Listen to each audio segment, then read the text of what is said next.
In a way, that's a boundary. I fired to get us to stop, he stated. He hit me without intending to. And it wasn't much because after a little time, the bullet simply dropped out. No one needed to pull it out, really. Without blinking, he launched enemies onto the screen. Behind the scenes, though, Charles Bronson's true rage was directed at his co-stars. The stoic action superstar named the 6 Hollywood celebrities he couldn't tolerate in a rare and shocking remark made just before he passed away. He remarked icily that they were clowns, cowards, and liars. His hatred was intense for a man who didn't say much. The truth has now come to light. Garner, James. Throughout his lengthy Hollywood career, Charles Bronson had numerous confrontations, but none seem to have had a greater impact than his acrimonious quarrel with actor James Garner. By all accounts, their tense relationship, which started during the 1963 filming of The Great Escape, never got better. As a man already known for his icy demeanor and enduring mistrust of Hollywood's glitzy stars, Bronson saw Garner as the embodiment of everything he couldn't stand. Furthermore, Garner has no desire to scale Bronson's steely countenance. Right from the beginning, the two were essentially incompatible. With his laid-back charm, calming grin, and experience in television humor, James Garner was accustomed to environments where teamwork was just as crucial as skill. He had established a reputation for playing parts that struck a balance between humor and bravery, and his presence frequently brightened the air. But levity didn't appeal to Charles Bronson. Silent, tightly wound, and dead serious about the task at hand, he came to the set like a soldier getting ready for battle. Bronson viewed filmmaking as a harsh man's job, while Garner saw it as a collaborative and occasionally even enjoyable endeavor. Behind the scenes, reports indicate that their personalities clashed almost immediately. Early attempts by Garner to interact with Bronson were met with abrupt answers or blank staircases. In his autobiography, The Garner Files, Garner would later describe Bronson as difficult to like and much more difficult to get to know. He pointed out that Bronson's rough exterior wasn't merely a tough man persona for the movie. He wore it as armor every day. Bronson perceived Garner's friendliness as flimsy, even fake, while Garner interpreted his aloofness as arrogance. According to reports, tensions on the set of The Great Escape persisted during filming. The ensemble cast of the movie, which included Steve McQueen and Richard Attenborough, frequently became close during downtime, but Bronson and Garner stayed cold. Open altercations and spectacular outbursts were absent, but there was also no warmth. In subsequent interviews, Garner affirmed that the cold never went away and that Bronson appeared to harbor the resentment long after they worked together on the movie. Bronson felt that Garner's style of acting and living was incompatible with his own values of loyalty, grit, and an old-fashioned masculinity. Bronson had fought his way up from coal country poverty in Pennsylvania. His rugged, worn face was the mark of a guy who had experienced true adversity. According to Bronson, Garner exuded charm and connections as he moved around Hollywood. Regardless of how accurate that assessment was, it irrevocably influenced Bronson's sentiments for Garner. The fact that Bronson never showed forgiveness is the most telling. Even while McQueen, Newman, Brando, and many other performers of that era frequently clashed, they also made amends or at the very least allowed old wounds to heal. Bronson, on the other hand, cultivated his grudges. Real or imaginary, he was not one to forget slights. James Garner's name was allegedly permanently inked on a mental blacklist he carried with him throughout his life. Part of what made Bronson so mysterious was this enduring hostility. His resentment wasn't for show, and it wasn't for notoriety. He really did not like those who he felt betrayed him or stood for anything he detested. For Bronson, James Garner was more than just a co-star with whom he had a falling out. He represented a Hollywood society that Bronson deeply disapproved of. Sylvester Stallone, Robert De Niro, and Al Pacino. Charles Bronson stood out as a representation of austere masculinity in the gritty world of action movies from the 1970s. He hardly ever smiled on screen, much less let loose with his emotions. It was no accident either. Bronson built his identity around physical presence and minimalist expression because he believed these attributes expressed actual strength. Bronson reacted negatively when Hollywood started to embrace a new generation of method-trained, introspective, and emotive actors. He was not nice when he famously called this age of stars the sensitive generation. His attention was particularly drawn to Sylvester Stallone, Robert De Niro, and Al Pacino, all of whom gained notoriety in the 1970s and early 1980s by vividly bringing profoundly internalized, frequently wounded characters to life. They were moving Hollywood away from grit and realism and toward a sort of artistic navel-gazing that Bronson found not just unpersuasive, but plain annoying. Bronson once made fun of what he perceived as their excessive passion and interchangeable somber characters, saying, "They're all of the same ilk." He even made a joke about his inability to distinguish between them. It was more than just performing style for Bronson. It had to do with philosophy. He viewed these performers as the face of a larger cultural movement that valued emotional brittleness over physical toughness, rather than just as rivals. For Bronson, Pacino embodied the pinnacle of theatrical extravagance with his Shakespearean outbursts in Dog Day Afternoon and Serpico. Bronson disapproved of the very qualities that commentators loved in Pacino, his erratic behavior and his tormented humanity. "When a gaze will suffice, why shout?" was the underlying theme of Bronson's cinematic philosophy, and he found it incomprehensible that actors like As Pacino had to deliver sweaty monologues in order to convey their ideas. Another symbol of the method approach, Robert De Niro, rose to prominence with his transformational commitment to roles such as Raging Bulls, Jake LaMotta, and Taxi Driver's Travis Bickle. However, Bronson considered such immersion to be theatrical vanity. According to reports, he thought De Niro's dedication to weight gain, studying real-life personalities, and carefully enacting dysfunction was more like a circus act than a genuine on-screen persona. According to Bronson, the role did not require an actor. He felt that you should already have the character, or not. Despite appearing to be a fellow action star, Bronson nonetheless held Sylvester Stallone in low regard. Bronson thought Stallone's Rambo movies were too self-important, and his Rocky series was too emotional. Stallone belonged to the rising generation of Hollywood that cloaked physical prowess in sentimental baggage. Even though the two men never had a public argument, Bronson allegedly thought Stallone's combination of melodrama and muscle was the exact opposite of what a strong guy ought to be. Bronson had no personal grievance. It was based on principles. He was a member of an older, more stoic school of acting that didn't believe that agony needed to be depicted on television, didn't require treatment to uncover a character's deep wound, and didn't discuss the acting process. You demonstrated it with calm resolution, tenacity, and stillness. The Bronson Code was that. In Hollywood, Bronson became a bit of a relic as the years passed, a symbol of a fading breed. He had no desire to change with the industry or to conceal his disdain for its direction.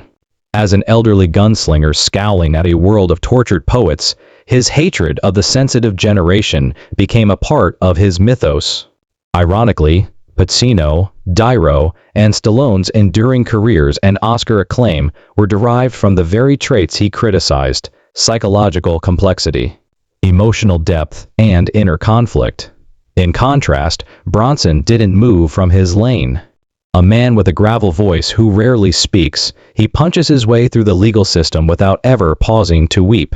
Bergman, Ingmar. The foundation of Charles Bronson's on-screen persona was strength, stoicism, and stillness. He didn't think that lengthy discourse should be used to reveal a character's emotional traumas or to over-explain their suffering. Bronson believed that the best way to communicate a tale was with fists, glares, and few words, and that power derived from restraint. Therefore, Bronson didn't just turn down the invitation to collaborate with the renowned Swedish filmmaker Ingmar Bergman, a master of reflective and philosophical filmmaking. He sneered. When film reviewer Roger Ebert made the story public, it became something of a legend. It would be interesting to see Bronson take on a more layered intellectual role under a director like Bergman, who was known for films like Persona, Cries and Whispers, and The Seventh Seal, had once said. These were intensely psychological movies that frequently explored the most sinister facets of the human psyche, including existential dread, grief, lunacy, and despair. Bronson, however, had no interest in any of it. Why would anyone pay money to see that kind of sickness? Those movies are all about weakness and sickness. I don't get it, Bronson told in response to a question concerning the fictitious cooperation. Bergman's work was not the only reason for his termination. It was a more general rejection of Artaud's contemplation as a whole. Bronson saw self-indulgence where others saw emotional depth. Bronson saw weakness where co-files appreciated vulnerability. The purpose of my remark was not to provoke. Bronson was telling the truth. His morals had been shaped by the harsh realities of life. He had experienced physical labor, hardship, and a daily battle for survival as a child growing up in a poor coal mining family in Pennsylvania. He didn't have time for what he considered to be too intellectual speculations masquerading as art. Bronson found it not only dull but unpleasant to watch characters weep, brood, or think about death for 2 hours. In contrast, Ingmar Bergman embodied the other extreme of the cinematic spectrum. Bergman, a highly regarded personality in international film, delves deeply into the inner workings of the human soul. His films were maximalist in their emotional investigation, but minimalist in their design. For serious actors, working with him was a mark of honor. Under his guidance, B.B. Anderson, Max von Sydow, and Liv Ullmann all thrived. However, Bronson found such work to be too European, too abstract, too brittle, and quite different from the straightforward action-based storytelling he valued. Bronson had no desire to redefine himself through artful endeavors, venturing into dramatic area in an attempt to garner accolades or critical praise. He took pride in his genre origins. His areas of expertise were criminal thrillers, combat movies, and westerns. A Bergman interpretation was not what he wanted. He didn't want to monologue about metaphysical misery or cry in black and white. Additionally, this rejection of Bergman was a wonderful fit for Bronson's straightforward public persona. He was not a man of reflection but of action. He never glamorized his popularity and talked infrequently, even while he wasn't on film. He mostly kept to himself and shunned the cocktail circuit. His contempt for Hollywood's more cerebral elements was not a facade. He told the truth. And that reality didn't include using a Bergman script to sit in a dark room and analyze the meaning of life. Presley, Elvis. Charles Bronson had a lot of rivalries and resentments throughout his career, but his cold conflict with Elvis Presley was one of the most unexpected and strange. Bronson's conflict with Presley was more social than professional, in contrast to his more well-known conflicts with directors and co-stars. Despite never sharing a screen, the two men's brief off-camera encounters were enough to incite a deep animosity toward one another, with Presley in particular feeling highly offended.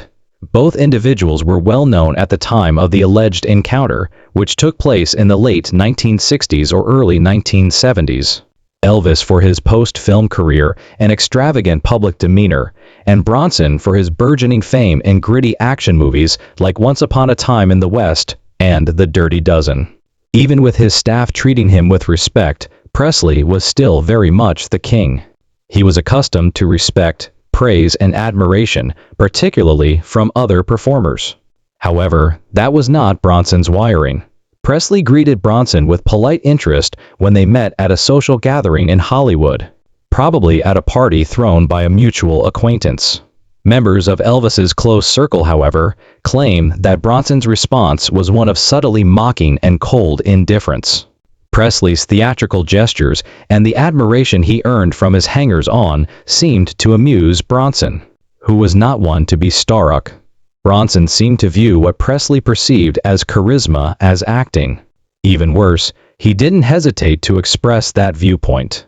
According to a later account by one of Presley's close friends, Bronson made disparaging remarks about Elvis's fame, implying that it was more about appearance than skill. According to reports, he called Elvis a muscle-bound smart aleck. a reference to both his ostentatious stage persona and his efforts to seem stronger through martial arts and fitness regimens. Bronson's caustic tone resonated with Presley, who had long aimed to be regarded seriously as a man and as an actor. Bronson's manner of speaking was equally as important as his words. He spoke in a style that took away the glitz and glamour of fame.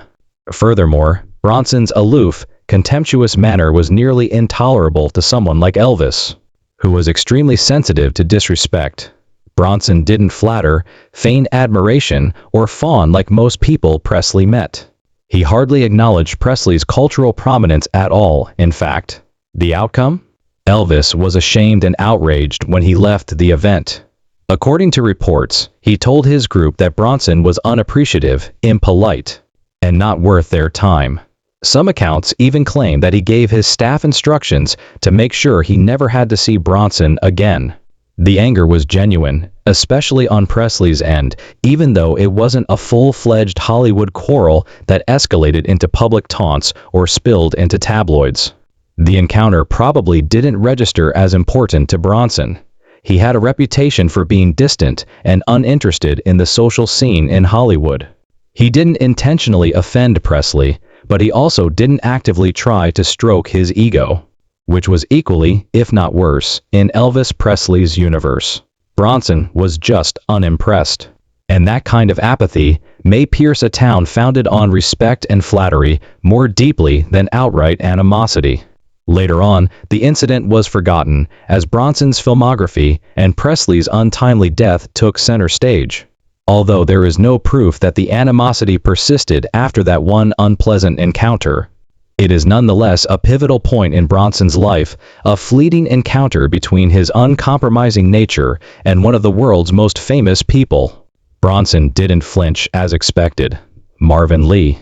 Both Lee Marvin and Charles Bronson were seasoned veterans of Hollywood's tough guy period by the time Death Hunt began shooting in 1981. With two of the toughest, most direct faces in action movies sharing the screen, their on-screen duo guaranteed pyrotechnics. Off-camera, however, the chemistry was far from seamless. Incompatible temperaments and essentially divergent views on professionalism swiftly turned what started out as creative tension into a sour personal conflict. In addition to his gritty on-screen persona, Lee Marvin, the Oscar-winning star of Cat Ballou and The Dirty Dozen, was well known for his off-screen vices. Marvin, a notorious party animal and frequent drinker, brought a wild-card energy to any set he worked on. Charles Bronson did not approve of his pranks, but other directors and co-stars did. For Bronson, renowned for his discipline, stoicism, and allergy to the self-indulgent society of Hollywood, Marvin's actions embodied all he detested about the business. During the filming of Death Hunt, a grim survival thriller set in the Canadian bush, tensions surfaced almost immediately. Marvin's regular drinking caused expensive delays and erratic behavior. He occasionally arrived late to set. On other occasions, he would quarrel with crew members or just be too drunk to film.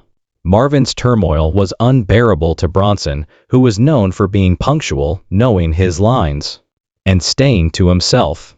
Bronson became more aloof and bitter than other actors who would have dismissed it or preserved the piece for the purpose of the show. According to those who worked on the movie, there was a noticeable coldness between the two actors, with Bronson avoiding Marvin in between takes and responding to him with merely curt responses when they had to talk.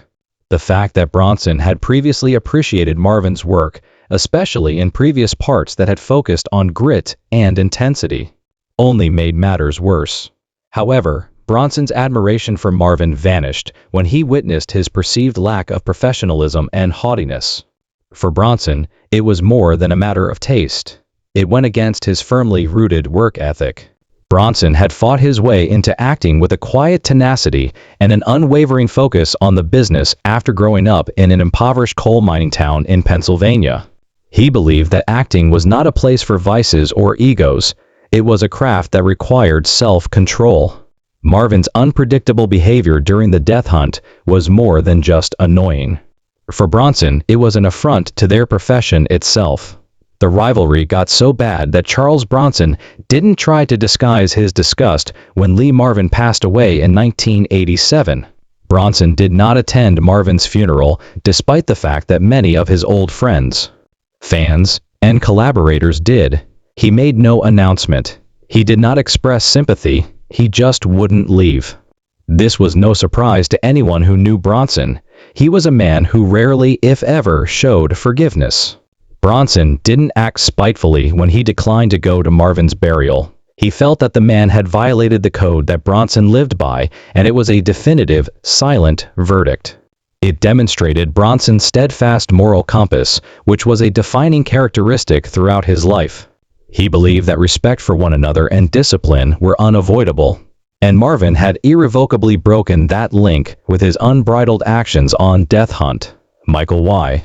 In movies from the 1970s and 1980s, few actor-director combinations were as instantly identifiable or notoriously controversial as Charles Bronson and Michael Winner's. Bronson's reputation as a tough, no-nonsense vigilante was cemented by their collaborations, especially the Death Wish series, which was extremely popular with viewers. However, their relationship was far from cordial behind the scenes. The relationship between Bronson and Y had totally soured by the time Death Wish 3 wrapped up production in 1985, and Bronson vowed never to collaborate with Winner again. Early on, the seeds of their tension were sown. The renowned austere, fiercely secretive Bronson had a radically different spirit from British filmmaker Michael Dougherty, who was renowned for his brazen manner, showy style, and lack of nuance. Bronson was quiet and reserved, in contrast to Winner's boisterous and egocentric behavior. Bronson preferred to remain in the background and concentrate solely on his profession, whilst Winner loved to play the showman. Throughout their years of working together, there was a constant undercurrent of friction due to this personality clash. Their most famous collaboration was Death Wish 1974, which made Bronson a worldwide symbol of cinematic retaliation. Both men's careers were boosted by the movie's box office success, but it also signaled the start of a simmering animosity. Bronson started to believe that Winter was relying too much on the success of the first movie and was rehashing the same themes with less originality as the series progressed. By Death Wish 3, Bronson publicly questioned Y's artistic legitimacy and supposedly called the show a circus. A guy of few words and fewer indulgences, Bronson found Winner's directing style to be both haughty and careless. According to reports, he detested Y's propensity to micromanage sequences, shout instructions on set, and put spectacle before character. Bronson thought Y lacked depth as a filmmaker and was solely interested in using violence for shock value. He prided himself on a controlled, minimalistic manner of acting. In private chats with colleagues and coworkers, Bronson started referring to Winner as the worst director he had ever worked with. It was more than just a stylistic comment. It was an indictment of Winner's personality and tactics. Although Bronson had previously collaborated with demanding filmmakers, he was offended by Winner's controlling demeanor and seeming lack of creativity in a way that few others had. The once productive collaboration had entirely soured by the middle of the 1980s. Crew personnel observed that Bronson and Y seldom ever spoke to one another throughout Death Wish 3 filming, and when they did, it was frequently through middlemen. Although Bronson completed his contractual duties, it was clear that he lacked excitement for the project. He now viewed Winner as an impediment to be overcome rather than as a collaborator. Following Death Wish 3, Bronson permanently severed his relationship with Winner. He declined to collaborate with the director on any upcoming films or other projects, even in the face of studio pressure and audience interest. According to reports, Bronson became agitated when Y's name was brought up in interviews, either by changing the topic or responding with contempt. The fallout was so severe. As usual, Winner played down the tension in public, perhaps in an effort to maintain the reputation of their successful collaboration. He frequently spoke highly of Bronson. However, the truth was evident. Bronson had moved on and had no intention of ever seeing Winner again. Their breakup serves as a warning about Hollywood's artistic incompatibilities. Their partnership appeared to be successful on paper, Bronson landed one of his most recognizable parts in Death Wish, which turned into a cultural staple. Behind the scenes, however, the conflict between temperament, style, and ego grew too toxic to continue.